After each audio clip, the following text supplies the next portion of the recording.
Fatim Sami est une ancienne interne du service, médecin généraliste qui est installée maintenant et qui a souhaité faire sa thèse sur la consultation post-hospitalisation.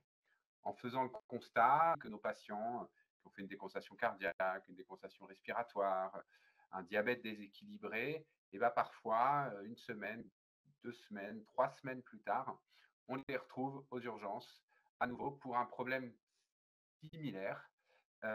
Et toute la question est de savoir comment on aurait pu éviter cette réhospitalisation. Et donc, elle est partie aller interroger les médecins généralistes du territoire. Donc, bien entendu, tout ce qu'elle va vous dire n'est pas généralisable, puisque chaque territoire, entre guillemets, peut avoir sa spécificité, notamment sa densité médicale de médecins généralistes différentes. Mais en tout cas, elle est allée interroger des médecins généralistes pour savoir comment ils verraient l'organisation d'une consultation post-hospitalisation, dans quel délai, pour qui, quelle durée, avec quelles informations et quelle organisation entre l'hôpital, donc notre lettre de liaison, entre guillemets, et puis cette consultation. Bonjour tout le monde. Donc comme l'a dit Clément, nous allons parler des représentations et des attentes des médecins généralistes concernant l'organisation de la consultation post-hospitalisation. Alors, les réhospitalisations précoces dans le mois suivant la sortie au RH30 correspond au nombre de patients ayant eu 2 hospitalisations consécutives dans un délai de 1 à 30 jours, rapporté à l'ensemble des patients hospitalisés dans l'année en cours. Le RH30 et HPE, hospitalisation potentiellement évitable, sont les principaux indicateurs de la bonne coordination médecine de ville-hôpital selon la HAS et l'OMS. Ces réhospitalisations-là sont coûteuses et sont associées à un taux de mortalité de 12% à 1 an. En France, le taux de réhospitalisation précoce en 2015 était de 12% et environ 23% de ces réhospitalisations seraient évitables. Mais alors, comment diminuer ce taux de réhospitalisation? La planification, donc en amont de la sortie d'hospitalisation associée à un suivi ambulatoire avec le médecin généraliste, semble réduire significativement ce taux. Et la transition donc entre l'hôpital et le domicile était un moment crucial. Selon la HAS, la réduction de ce taux varie entre 18 et 50% en fonction des études et des interventions. La transition hôpital-domicile désigne toutes les interventions qui ont pour objectif, pendant et après l'hospitalisation, d'éviter la rupture de continuité des soins. Parmi les interventions proposées par la HAS, donc on retrouve notamment la mise en place d'une consultation de suivi avec le médecin généraliste. En France, selon les données de l'assurance maladie, seulement 13,2% des patients de plus de 75 ans ont consulté leur médecin généraliste dans les 7 jours suivant leur sortie d'hospitalisation. Concernant l'efficacité de cette consultation, elle est largement prouvée par plusieurs études, notamment des études nord-américaines. Aux États-Unis, l'étude Chen, publiée en 2017, montre que les patients ayant effectué une consultation de suivi dans les 7 jours présentaient un risque de réadmission à 30 jours inférieur de 12 à 24%, par comparaison à ceux qui n'avaient pas consulté. En France aussi, la consultation précoce avec le médecin généraliste est un facteur protecteur majeur et c'est démontré dans plusieurs études, notamment une étude réalisée à Marseille, multicentrique. Donc l'objectif, comme on a dit, c'était d'analyser la vision des médecins généralistes qui pourrait permettre d'affiner les modalités d'organisation pratique de cette consultation. Donc le choix méthodologique s'est porté sur une étude qualitative, puisque la question de recherche était la compréhension d'un phénomène social. L'étude se base sur les principes de la théorisation ancrée. C'est un mode de recherche de type inductif, donc qui part des données du terrain pour construire une théorie qui soit ancrée dans les faits. Et le recueil, l'analyse des données s'est fait selon un processus itératif au fur et à mesure de la réalisation des entretiens. C'est-à-dire que chaque nouvel entretien a été analysé à la lumière du précédent. euh, pour arriver à une théorie finale. Ça, c'est le tableau des résultats. Comme on a dit, nous avons interrogé 12 médecins généralistes de 32 à 74 ans. La durée des entretiens était de 30 minutes à 1 heure à peu près. Et c'était des médecins généralistes installés qui prenaient en charge des patients en suivi dans le cadre de la médecine générale. Euh, pour passer rapidement sur la méthode. Alors, les résultats sont présentés donc en 3 parties. Nous allons, commencer par la perception des médecins généralistes de l'organisation actuelle des sorties d'hospitalisation. Dans un deuxième temps, nous parlerons de la consultation hospitalisation en elle-même et nous finirons par les attentes des médecins généralistes concernant cette consultation. Ces parties seront, heu, présentées sous forme de modèles, explicatifs. Donc voilà le premier modèle explicatif. Pour les participants interrogés, le médecin traitant avait un rôle pivot. Il représentait un repère connu et rassurant pour le patient, mais également une source d'information essentielle pour l'hôpital. La notion de relation de confiance médecin-patient est revenue fréquemment dans les entretiens. Elle met en lumière la place prépondérante du médecin traitant dans le suivi post-hospitalier. Cette relation privilégiée contribue à placer le médecin traitant au centre de la coordination et de gérer le suivi ambulatoire du patient autour de son cercle de soins habituel, donc infirmier, kiné, pharmacien, etc., pour une prise en charge pluridisciplinaire. En pratique, les médecins généralistes avaient le sentiment que ce rôle était parfois minimisé par les professionnels hospitaliers. Le décalage, en effet, entre le rôle central que devrait avoir le médecin traitant et le rôle de simple transmetteur d'informations parfois donné par l'hôpital était source de frustration et de revendication dans les entretiens effectués. La communication sélective, cette communication sélective, pardon, s'inscrivait dans une communication complexe entre l'hôpital et le médecin généraliste, une communication qui était encore souvent redondante car non uniformisée, parfois numérique, épistolaire et téléphonique. Globalement, la communication épistolaire, donc l'envoi de la lettre de liaison par voie postale, semblait obsolète et chronophage et provoquait des doublons selon les médecins généralistes qui préféraient une communication téléphonique ou numérique. Donc la partie 2 concernant la consultation post-hospitalisation, cette consultation pouvait être compromise par plusieurs facteurs, certains liés à la démographie médicale actuelle, bien sûr, comme le manque de médecins traitants, d'autres liés au manque de coordination entre l'hôpital et la ville, comme le retard des comptes rendus, qu'on peut illustrer par ce verbatim. Le tout, c'est d'obtenir le compte rendu d'hospitalisation, parce que si on voit le patient mais qu'on ne sait ni pourquoi ni comment il a été hospitalisé, ça va limiter énormément l'intérêt de la consultation. C'est le verbatim d'un des participants.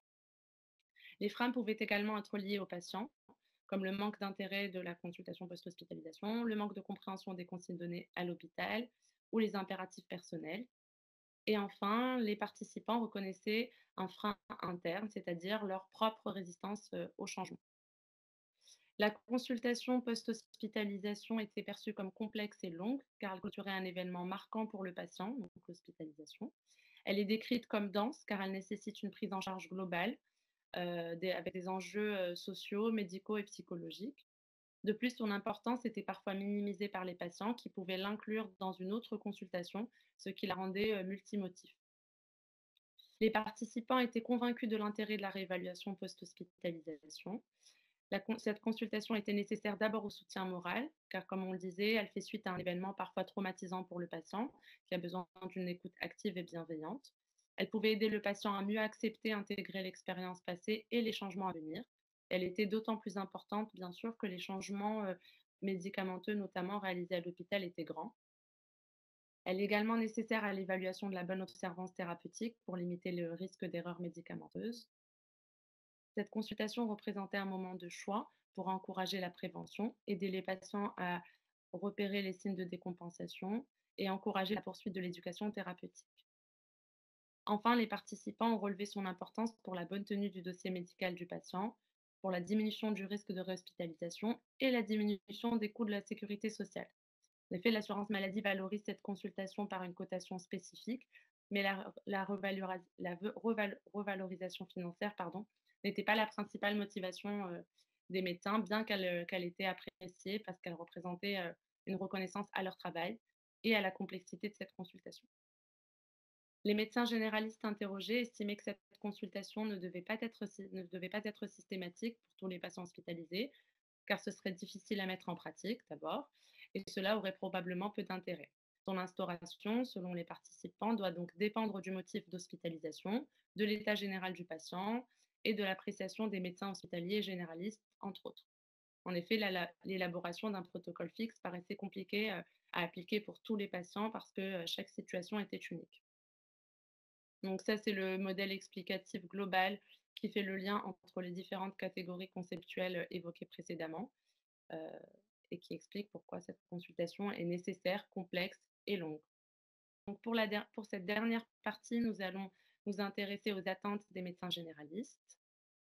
Un des participants a proposé que cette consultation soit introduite par une pré-consultation au moment de la sortie, avec une IPA par exemple. Cet entretien pourrait être fait en compagnie de la personne de confiance selon l'état général et le souhait du patient. L'intérêt serait de vérifier la bonne compréhension du projet de soins en insistant sur les changements de traitement qui peuvent être expliqués notamment en se basant sur un support visuel, comme le tableau de conciliation médicamenteuse. Donc c'est le tableau qui compare les traitements d'entrée et de sortie et surtout avec la troisième colonne qui justifie l'arrêt ou le changement d'un médicament. Ce temps dédié serait également l'occasion de promouvoir la consultation de suivi avec le médecin traitant et d'en expliquer l'intérêt, notamment sur la diminution du risque de réhospitalisation. Plusieurs participants ont proposé la mise en place d'une convocation écrite au rendez-vous. Les médecins généralistes interrogés attendaient également de la part de l'hôpital la promotion de la continuité des soins, d'abord en précisant aux patients que cette consultation fait partie du parcours de soins prévu par la sécurité sociale.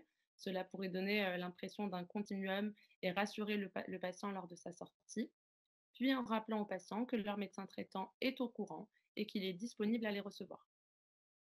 Les médecins souhaitaient être intégrés dans la boucle d'information et recevoir le CRH avant de revoir le patient pour pouvoir préparer la consultation. Pour cela, la transmission du CRH doit absolument se faire via messagerie sécurisée. Les médecins généralistes ont insisté sur la nécessité d'anticiper la prise de rendez-vous durant l'hospitalisation pour qu'ils puissent moduler leur planning notamment. Si le patient était en capacité de prendre le rendez-vous par lui-même, il était préférable de le laisser faire pour l'impliquer dans la gestion de sa santé, donc patient acteur de sa santé. Les médecins considéraient que le fait d'autonomiser le patient pourrait augmenter son engagement dans son suivi médical. Si au cours, par contre, de l'évaluation médico-sociale faite à l'hôpital, le patient n'était pas jugé en capacité de prendre rendez-vous par lui-même, il fallait l'accompagner, contacter son médecin traitant afin qu'il puisse ressortir avec une date de rendez-vous prévue et encore une fois notifiée par écrit. L'amélioration de la communication passe par l'utilisation du numérique, mais la multiplication des outils numériques en l'absence d'interopérabilité entre les systèmes semble freiner l'engagement de certains médecins. Les messageries sécurisées paraissent être une solution rapide et facile pour la transmission des CRH. Les participants regrettent que celle-ci ne soit pas, bien qu'en nette amélioration, ne soit pas encore généralisée et qu'il existe encore une grande disparité d'envoi des CRH entre les hôpitaux et les services. Le DMP pourrait également être une alternative pour l'envoi du CRH, mais il est peu utilisé par les médecins généralistes interrogés, qui estimaient que cet outil n'était pas encore totalement au point et que son utilisation était encore trop chronophage. L'organisation de cette consultation pourrait être facilitée par les CPTS pour structurer le parcours de soins post-hospitaliers dans un territoire donné, avec l'aide de différents acteurs médicaux et paramédicaux. Le PRADO, donc Programme de retour à domicile, est un exemple d'organisation de sortie d'hospitalisation sur lequel certains médecins souhaitent se baser pour développer cette consultation et l'élargir aux patients qui ne rentrent pas dans les critères du PRADO, qui sont des critères bien particuliers. Et enfin, la rencontre physique des professionnels de santé était plébiscitée par plusieurs participants car elle permettait d'instaurer une relation de confiance et un lien humain durable. En effet, plus les professionnels hospitaliers et ambulatoires se connaissent et connaissent les contraintes de chacun, plus ils les accepteront et plus l'organisation de cette consultation sera fluide. Voilà le modèle explicatif faisant le lien entre les différents concepts évoqués précédemment. En comparant avec les données de la littérature, la standardisation de la lettre de liaison est souhaitée par les médecins généralistes et devrait comporter le tableau de conciliation médicamenteuse. La conciliation des traitements médicamenteux est une mesure saluée par les participants qui attendent qu'elle soit généralisée, car encore trop souvent oubliée selon les services et les hôpitaux. Cette donnée concorde avec la littérature. Plusieurs études montrent l'efficacité de cette stratégie dans la diminution des erreurs médicamenteuses, notamment l'étude du professeur Legrain, bien sûr. Les modalités d'envoi et les informations qui doivent apparaître dans cette lettre de liaison sont fixées par le décret du 26 juillet 2016. Elle doit être envoyée le même jour de la sortie d'hospitalisation via un support numérique. Cependant, cette loi semble difficile à respecter en pratique. En effet, la lettre n'est transmise au médecin le jour même qu'une fois sur deux. Selon la HAS, cette consultation devrait avoir lieu entre J7 et J14 après la sortie d'hospitalisation. Elle doit être programmée durant l'hospitalisation via un outil numérique interopérable ou par appel téléphonique. Il faut néanmoins s'adapter aux souhaits des médecins et être conscient des éventuels freins au changement. Une convocation écrite et une traçabilité dans la lettre de liaison étaient souhaitables, mais leur impact n'a pas encore été étudié. Concernant le Prado, c'est un exemple d'intégration de cette consultation à J7 dans le parcours de soins. Cependant, il n'était pas encore assez proposé aux patients et les retours d'expérience étaient encore trop peu nombreux pour en juger l'efficacité selon la littérature.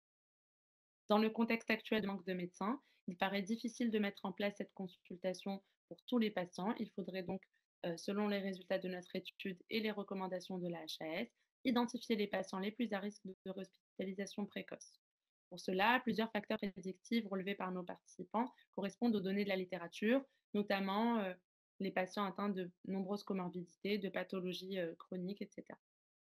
L'âge a été relevé par nos participants comme un facteur de risque de hospitalisation précoce, alors que la HAS parle plutôt du syndrome gériatrique qui serait plus parlant que l'âge en lui-même.